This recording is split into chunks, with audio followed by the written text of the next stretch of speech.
Sa Baklita! With Tita Cora and Kapitana Sisa. Same, pero iba. We are number 106.7 Energy FM. Pagka wag mong sabihin radyo. Sabihin mo. Pwede sasabihin. Yun! At syempre, Metro Mega Manila, kayo patuloy pa rin po nakatutok dahil wala tayong sasayanging sandali. Dahil ito ang pinakaantabayanan yung Pangga Bingo Plus Panalo. At yan sa atin ang Bingo Plus sa Bingo sa Saya Plus sa Panalo. Sa mga oras na ito, mga Pangga, atin pong, alam mo yun, kukunin at magkakaroon ng chance tayong mag-drop ng ball sa ating Pinoy Drop Ball para sa programa ni Baby Toby. Diba? Kaninang morning yan. Dahil wala nga si Baby Toby, eto na muna. Unahin natin yung kay Baby Toby. Para sa programa ni Baby Toby, ang maswerteng, Patanggal ako nun. Ay, oo. Ang maswerteng nakakaloka, ang maswerteng lucky card para sa programa ni Baby Toby ay ilaglag mo na, girl. Ayan. Ang bola sa ating Pinoy Drop Ball, eto na nga't gumugulong pa, babalik kaya ay! Nagstay na siya sa 10 of hearts. 10 ba yan? 9. Hindi 9. 9 of hearts. Oo. Ayan. At dito nyo po nakikita na malabo ang mata ng mga bakla. Ulitin lang po natin, Ayan. Para sa programa ni Baby Toby, ayan, 9 of hearts. Ayan. Ayan, At pinofocus sinum na. para sa mga bakla. Dahil matatanda na talaga ang mga bakla. Para sa programa ni Baby Toby, tandaan nyo po, 9 of hearts. 9 of hearts po yan. Yes. At eto naman na para sa programa ng Baklitas, ang lucky card. Para sa programa ng Baklitas, ate mong girl, ilaglag mo na ang bola sa ating Pinoy Drop Ball. Ay. Saan kaya? Saan? Ay! Siyempre, isuzoom ulit nila. Diba? Kita naman. Yan. Eto na mga Pangga para naman sa programang Baklitas, ang lucky card for the day ay Jack of Spades. Jack of Spades. Jack of Spades. Naghalo na yung dalawa. Jack of Spades. Ulitin natin sa programa ni Toby, 9 of Hearts. Sa programa po ng Baklitas, Jack of Spades. Yan ang tatandaan po ninyo dahil mamayang gabi sa programa ni Kuya Chico, magpapaigot po siya ng ruleta kung saan nga naman nandoon ang aming mga programa. Yes. Sakaling tumapat sa programa ni Toby, anong kailangan niyong sabihin? 9 of Hearts. At pag tumapat naman sa programa ng Baklitas, kailangan niyong masambit ang Jack of Spades. Para makuha ninyo ang 500 pesos na premyo. Sayang din naman yan. On-air and online yan. At plus 500 sa online. Kung see? ikaw ay tutok. Sa ating mga digital platforms, gaya ngayon ang ginagawa po ninyo, meron kayong chance ang makuha ng additional 500 pesos for a total of 1,000 pesos. Diba? At syempre, Mare, let's take this opportunity na din. Diba? Ng bongga. At syempre, mamaya pong alas 5 ng hapon para sa ating episode 6 para sa Baklitas sa sa podcast Season 2 na. Powered by Bingo Plus sa Bingo sa Saya Plus sa Panalo. Kung saan nga naman exciting ang episode natin mamayang hapon dahil may kinalaman ito sa pagpusta, sa pagpanalo ng inyong mga paboritong nilalaro. Correct. Lalo na dito sa Bingo Plus app. Correct, diba? Mare. Diyan ay nakausap natin, Mare, nag-iisang presidente. Na napakagwapo na si Wawi de Guzman. Yes. Diba? Hindi, si Mr. Ano yan, diba? Mr. Vicencio. Mr. Vicente. Jasper Vicencio. Diba? Ang president ng AB Leisure, game provider yan ng Bingo Plus. Correct. Magbibigay po siya ng mga tips kung kayo ay medyo gigil maglaro. Oo. Well, malalaman nyo yan mamayang alas 5 on Spotify. Kaya makinig kayo kasi nandun yung sikreto kung paano mananalo. Correct, hindi ba? Siyempre, paalala pa rin po natin sa lahat that gaming is 21 years old and above only. Keep it fun, game responsibly. At dyan po natatapos ang ating Pangga Bingo Plus Panalo at hindi yan sa atin ang Bingo Plus sa Bingo sa Saya Plus sa Panalo. Eto na, kailangan na nang i-compress ang chika mo. Eto na yung Diba? Eto na nga mga Pangga. Eto nakakalokang chika natin. Dahil baka ma-OT naman tayo, mapagalitan tayo. Baka magkatotoo yung mga sinasabi niya. Na magbakasyon, magbakasyon ng mga akla. Kasi nga, grabe talaga. Eto si Meme Vice Ganda, viral. Okay extra. Nag-viral, okay na yun. Diba, alam nyo na kung bakit nag-viral, hanapin nyo na lang sa kagaya ng ginagawa ng camera natin ngayon, hinahanap tayo. Pero eto na, Mare, nakakaloka nga.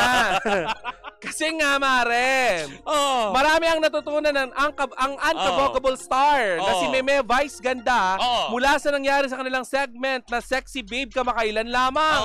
Matatanda ang nag-viral ang isang contestant matapos niyang aminin na hindi niya alam ang COMELEC o Commission on Election na may kaugnayan sa tanong na ibinigay sa kanya sa Q&A portion ng Patimbalak. Ang nakakaloka dito, Mare, nitong Lunes, March 3, ay inamin ni Vice na dalawang bagay ang natutunan niya mula sa pangyayari. Ang una ay talagang maraming magaganda sa ating bansa at ang pangalawa ay meron talaga tayong systemic educational system or problem. Ulitin ko systemic educational problem. Ako, Mare, Ayan pala yun. yes. Akala ko, Mari, yung tumitrending ngayon, yung may sinabi si Meme na yung isang artist na nagtatantrums. Yun yung Hindi lang yun. nagbabiral. Oo. Pero isa sa mga nag-viral ngayon, Mare, talaga yung tungkol dun sa dun Sa sa contestant contestant ng na Sexy Babe. Kasi tinanong niya kung bumoto na siya, di ba? Sabi niya hindi Yes. pa. Which is kahapon, Mare, nangyari nang ang hindi inaasahan ng lahat. Hindi rin alam? Nagpakilala mismo ang COMELEC kay Kay- contestant. Kinalaw niya ang Totoo ba? inimbitahan siya sa opisina ng COMELEC at si chairman mismo ang nakausap niya sa COMELEC. Ay, at least, di ba? Yes. Pero Mare, I do agree. Oh. Marami talagang magaganda dito sa ating bansa pero may problema po talaga sa ating educational system. Hindi totoo. Kasi di ba, syempre yung iba, dahil nga syempre sa modernong panahon ngayon, na alam mo yun lang siguro ang disadvantages ng digital world na lahat inaasa na natin ng digital na lahat isinusubo na sa atin, lahat na lang alam mo yung fini-feed sa atin. Tsaka hindi lahat na maganda, matatalino. Oo, diba? May iba, hindi... O hindi madaming ganyan. Madami, no? Ganda Madaming lang. sablay. Ganyan. Oo. Ganda ka lang, pero... bubo ka. Kaya kayo, magmahal kayo ng Chararat Mr. Disco. Kaya di bali ng chararat ka, at least, diba? May Brainy. utak ka naman. Oo. Kaysa naman, alam mo yung maganda ka, tapos labubo ka. Paano ulit yung kanta ng Labubo? Labubo ka! Diba? Isa yan sa mga napag-usapan, Mare. Doon sa isang portion ng It's Showtime. Diba? Kasi sinabi nga ni Meme Vice Ganda na napakarami talagang magagandang nilalang sa Pilipinas. At yung pangalawa ay may systemic educational problem ang Pilipinas. Kumaga parang hindi kasi nila nalaman na may ganito palang sangay ng gobyerno at dapat ninyong tandaan. Correct. Pagpapatuloy pa ni Meme Vice Ganda, Mare, ay may educational problem, may educational crisis sa Pilipinas na dapat nating i-address. Actually, alam mo, napapanahon itong mga chika ni Meme Vice Ganda nito kasi COMELEC nga, Mare, napakinggan at nalaman nila yung issue na ganito. Kaya ipinatawag nila at inimbitahan nila yung contestant. Correct. At para sa kalaman ng lahat, ang COMELEC po ay Commission on Election. Ano nga ba, Mare, ang Commission of Election? Sila mismo ang tanggapan kung saan namamahala, lalo pat pag may mga ganitong botohan, ng mga taong iluluklok or mga taong napupusuan yung maging, alam mo yun, leader ng ating bansa, ng inyong nayon, ng inyong syudad. Yes. Diba? Na sila lahat ang tagapangalaga niya na maging matiwasay at maging maayos, 'di ba? Kumaga para maging fair, maging labanan at hindi tatakbo si Marian Rivera hawak ang balota. Correct. 'Di ba na ipalabas pikos ng gamit? Picos machine. Kasi kapag picos lang, Mare, sa babae yun, hormonal imbalance yun, ate. Oo. Pero alam machine. Yung balota nga, hirap na hirap si Marian Rivera. Quit mo yung buong picos machine. Kasi baka nakawin. Yes, hindi mo gagawin yun, ate. Bubita ka kung buong picos machine dadalin mo. Yun talaga ang bubita na. Pwede naman kasi yung SD card lang ang get lockin mo doon, hindi yung buong machine. Huwag mo silang bigyan ng idea na get lockin. Hindi. Kasi picos machine may memory card yan. Oo. Diba? Alam mo na, babanggit mo na din lang naman para yan. Para sa mga bubitang, alam mo yun, na nakawin mo yung buong machine, hindi mo kailangan ng buong machine. Hoy, alam mo, Mare, nababanggit mo na lang din naman yan. Merong isang abogado na kamakailan lamang ay idinimanda o ididimanda yata ng isang government agency. Dahil? Kasi parang ipinakita nga niya doon kung papaano yata madaling mahack yung isang parang government website. Mali yun. Ay, sabi nga ni Ate Gay ay, mali. Labubo. Uy, wala sinabi si Ate Gay na ganyan. Wala ba? Wala. Labubo. Oo, sabi dito ni Jeff Tads, Mare, Oo. Mare, ang ibang Gen Z kasi Oo. ngayon, hindi na nanonood ng news sa TV Oh, at correct. nakikinig sa mga radyo. Oo. More on SOCMED na talaga. Oo. Kaya nga, di ba, importante kasi yan di ba, na kahit pa sabihin mong, yung dyaryo na kadalasan na akala nyo ay pinapambalot lang na kung ano. Tinapa. Alam mo yun, alam mo yung pansaping kung saan, di ba, pag may mga, hindi, dapat natututunan pa din, dapat Basahin. itinuturo pa din yan. Diba? Sa mga kabataan, ang pagbabasa ng dyaryo, ang pakikinig sa radyo, ang panonood ng, alam mo yun, TV. Mm-mm. Hindi porke nanonood ka ng balita, ay, alam mo yun, dapat makialam ka lagi. Ang panonood ng mga ganun ay para makakuha ka ng mga impormasyon, dagdag kaalaman ninyo sa mga nangyayari sa ating kapaligiran. Eh di ba nga Mare, merong pag-aaral na isa ang Pilipinas sa may pinakamababang reading comprehension sa buong mundo. Oo, diba? Kasi yung iba parang lahat pinapakinggan na lang. Oo. Pero siguro Mare, alam mo maganda para makilala din ng mga ng mga Gen Z, ng mga bagong henerasyon, Oo. ang mga ahensya ng gobyerno na nangangalaga sa kung ano-ano man, di ba? Oo. Siguro maganda na sumabay din tayo sa sa panahon, sa modernong teknolohiya, di ba? Correct. Kung nasa social media ang mga Gen Z, bakit hindi natin puntahan ang social media? Correct. Hindi, tsaka isa pa, katulad na lang for a very good example, ang Philippine Daily Inquirer.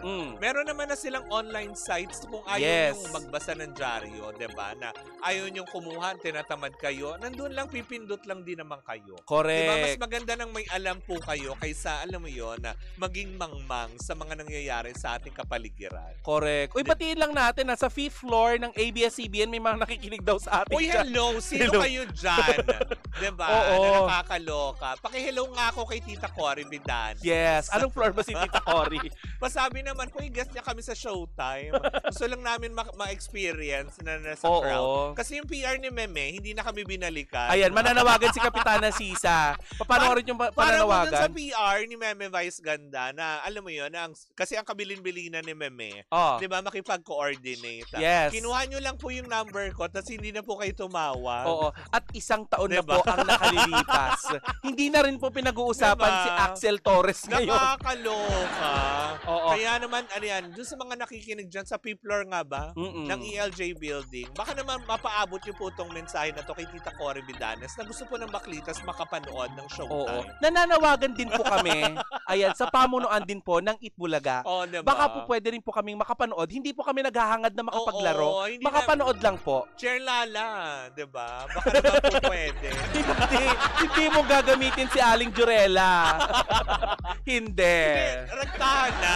Sa tatay, no? Chair Lala. Ay, sa bagay Oo kasi naman. ngayon, naka-off break ngayon si Oo. Tito Sir. Nananawagan din po Oo. kami Yes. sa pamunuan ng TV5. Oo. Baka pwede po kami makapanood ng live news nyo dyan Oh, na... diba? Cheryl Cosim. Mm-mm. Diba? Baka naman po pwede kahit maka-extra man lang kami dyan. Kahit sa alam mo yun, sports balita, Oo. ganyan. Ay, wala na nga pala si Tito Mikey doon, ano? Oo. Sino Baka kayo pumalik pwede sa niyo pong kanya? i-guess ang Baklitas kahit sports edition lang.